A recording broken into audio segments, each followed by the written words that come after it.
ఒక వ్యక్తి ఇంకా నేరం చెయ్యలేదు, కాని భవిష్యత్తులో చేస్తాడేమో అన్న అనుమానంతోనే అతన్ని అరెస్ట్ చేసే అధికారం ప్రభుత్వానికి ఉంటుందా?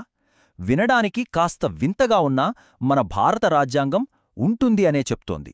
అవును, ఈరోజు మనం చర్చించబోయేది ప్రివెంటివ్ డిటెన్షన్ అనే ఈ వివాదాస్పద అధికారం గురించే. ఈ విషయంపై సాక్షాత్తు మన సుప్రీంకోర్టు ఏమందో చూడండి. ప్రివెంటివ్ డిటెన్షన్ అనేది ప్రజాస్వామ్య ఆదర్శాలకు పూర్తిగా విరుద్ధం, కానీ మనం భరించాల్సిన ఒక చెడు అని చెప్పింది. ఆలోచించండి, ఈ ఒక్క మాటలోనే ఎంత పెద్ద సంఘర్షణ ఉందో కదా. ప్రజాస్వామ్యానికి వ్యతిరేకమని తెలిసాక కూడా దాన్ని ఎందుకు భరించాలి? ఇక్కడే అసలు పారాడాక్స్ అంటే వైరుధ్యం మొదలవుతుంది.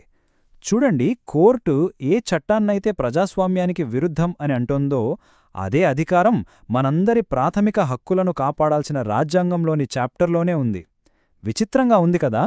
అసలిదెలా సాధ్యం? అంటే ఒక వ్యక్తి నేరం చెయ్యకముందే వాళ్లను నిర్బంధించే పవర్ని మనకు వ్యక్తిగత స్వేచ్ఛ గ్యారంటీ ఇస్తున్న చాప్టర్లోనే పెట్టారు. ఇదొక ఫండమెంటల్ కాంట్రడిక్షన్ అన్నమాట. ఒక చేత్తో స్వేచ్ఛ ఇస్తూ మరో చేత్తో దాన్ని లాక్కునే అధికారాన్ని కూడా మన రాజ్యాంగమే కల్పించింది. అయితే ఈ అధికారం మనకేం కొత్త కాదు. దీని మూలాలు బ్రిటిష్ వాళ్ల కాలం నాటి చట్టాల్లో ఉన్నాయి. ఆ తర్వాత మన రాజ్యాంగాన్ని రాసేటప్పుడు కూడా దీనిపై భీకరమైన చర్చ జరిగింది. అప్పట్లో మన దేశం కొత్తగా ఏర్పడింది కదా, దేశ స్థిరత్వం కోసం ఇది అవసరమని డాక్టర్ అంబేడ్కర్ లాంటివాళ్లు వాదిస్తే, కాదు, ఇది మన రాజ్యాంగానికే ఒక మచ్చ, భవిష్యత్తులో దీన్ని ప్రభుత్వాలు అణచివేతకు వాడుకుంటాయని కొందరు గట్టిగా వ్యతిరేకించారు. సరే, ఇంతలా చర్చించుకుంటున్నాం కదా, అసలీ విచారణ లేకుండా నిర్బంధించడమంటే ఏంటి? సాధారణ అరెస్ట్కి దీనికి తేడా ఏంటో ఇప్పుడు చూద్దాం. చాలా సింపుల్గా చెప్పాలంటే, ప్రివెంటివ్ డిటెన్షన్ అంటే ఒక వ్యక్తి ఫ్యూచర్లో ఏదో నేరం చెయ్యొచ్చు అన్న అనుమానంతో ఎలాంటి కోర్టు విచారణ, శిక్ష లేకుండానే నిర్బంధించడం.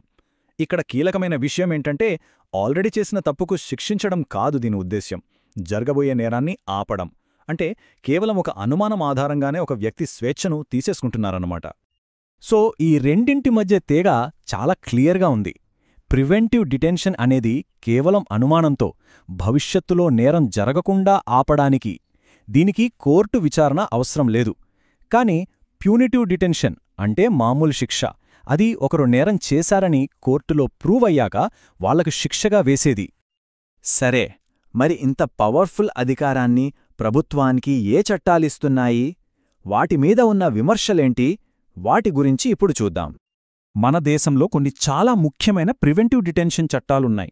ఉదాహరణకి నేషనల్ సెక్యూరిటీ యాక్ట్, అదేనండి ఎన్ఎస్ఏ 1980, అలాగే చట్ట వ్యతిరేక కార్యకలాపాలను నిరోధించే యుఏపీఏ యాక్ట్ 1967, ఇంకా నార్కోటిక్స్ అక్రమ రవాణాను ఆపే పిఐటిఎన్డిపిఎస్ యాక్ట్, స్మగ్లింగ్ను అరికట్టే కోఫోపీసా లాంటివి, ఇలా చాలా చట్టాలున్నాయి.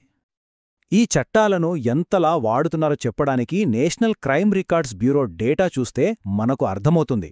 చూడండి, ఒక్క నేషనల్ సెక్యూరిటీ యాక్ట్ అంటే ఎన్ఎస్ఏ కిందే 2020లో 741 మందిని, 2021లో 483 మందిని అరెస్ట్ చేశారు. అంటే ఈ అధికారాన్ని రెగ్యులర్గానే వాడుతున్నారన్నమాట. దీనిపై చాలా విమర్శలున్నాయి. మొదటిది, ఏ పెద్ద ప్రజాస్వామ్య దేశంలోనూ ఇలాంటి చట్టాన్ని రాజ్యాంగంలో పెట్టలేదు.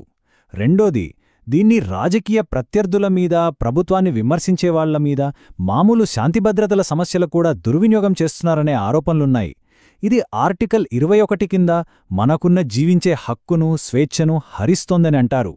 అసలు సమస్య ఏంటంటే, విచారణ లేకుండానే నెలల తరబడి జైల్లో ఉంచటం, అదే ఒక పెద్ద శిక్షగా మారిపోతుంది. ఇలా దుర్వినియోగం అయ్యే అవకాశం ఉంది కాబట్టే ప్రభుత్వం యొక్క ఈ అధికారంపై ఒక చెక్ పెట్టడంలో సుప్రీంకోర్టు చాలా కీలకమైన పాత్ర పోషించింది. చూడండి, సుప్రీంకోర్టు వైఖరి కూడా కాలక్రమేణా మారుతూ వచ్చింది. 1950లో ఏకే గోపాలన్ కేసులో మొదటి ప్రివెంటివ్ డిటెన్షన్ చట్టాన్ని సమర్థించింది. కాని 1965 నాటికి రామ్ మనోహర్ లోహియా కేసులో శాంతి భద్రతలు వేరు, ప్రజాభద్రత వేరు అని చెప్పి ఈ చట్టం పరిధిని తగ్గించింది.